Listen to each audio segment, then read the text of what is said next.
So here the na'layn of the Prophet of Allah was the two sandals, was a trademark, and also for the barakah. And now Abu Hurairah, when he says something, is going to be approved, was going to be believed. Why does he need the Prophet of Allah to send his sandals when the Prophet of Allah, whenever he says something, and when Abu Hurairah narrates it, companions would believe it normally.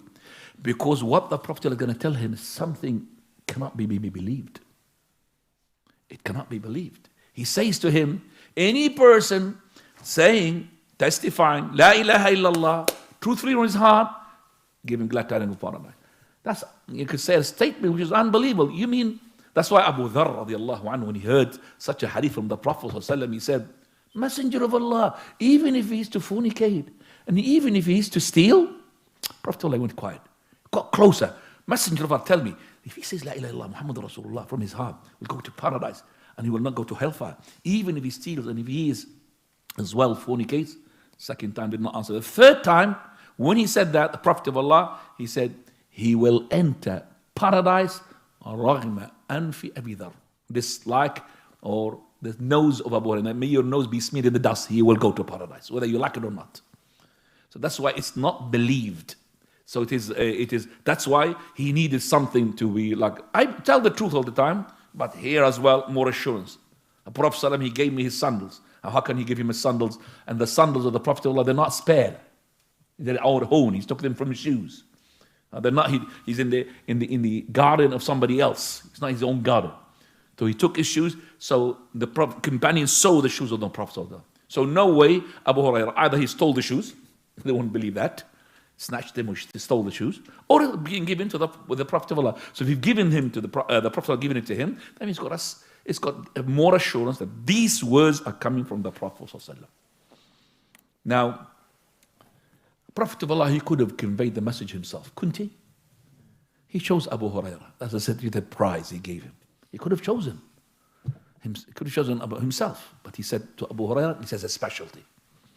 Now you know the rest of the story. The rest is a story that for his, I say, unfortunate being, first person he met, Umar al-Khattab. That means Umar al-Khattab was second after Abu Hurairah to look for the Prophet ﷺ.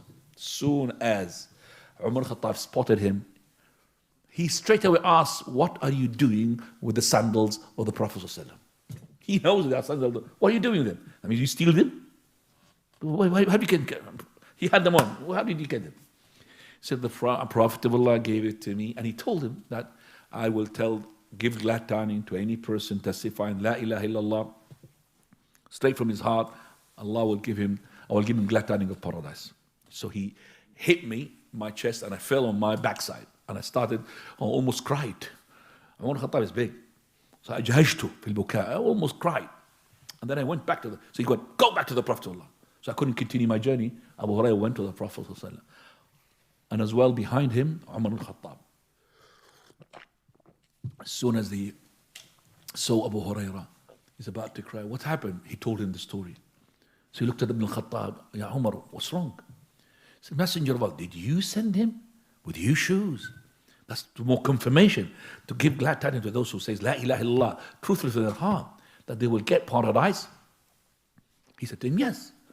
Umar al-Khattab said to him, Messenger of Allah, don't do it. They will depend upon it and they will do no good deeds.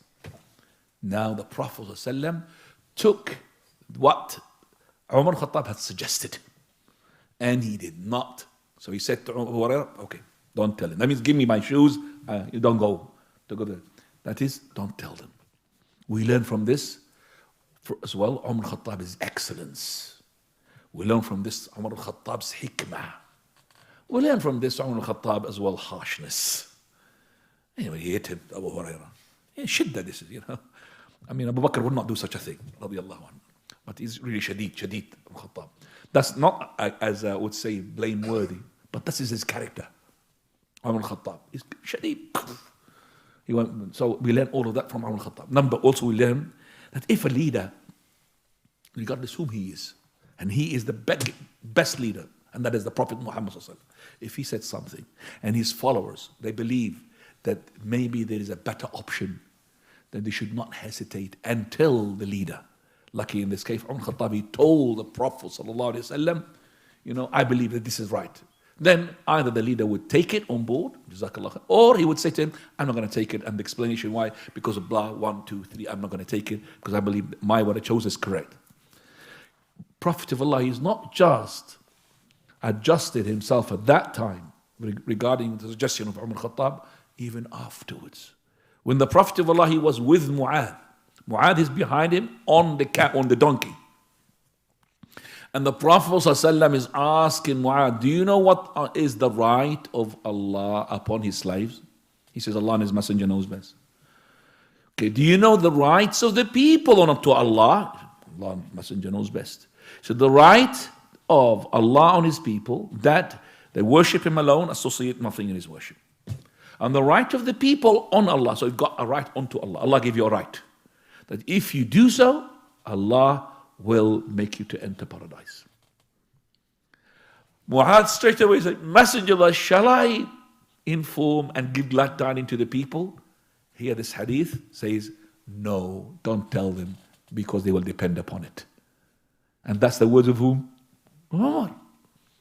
Don't tell them because they might depend upon it. That's to confirm that confirm that the Prophet of Allah had taken the opinion of Umar al-Khattab, not just at that time, all along. Not only that, even all the companions, when they saw this and they heard this, and those senior companions, they took this all along. Abu Ayyub al-Ansari radiyallahu anhu.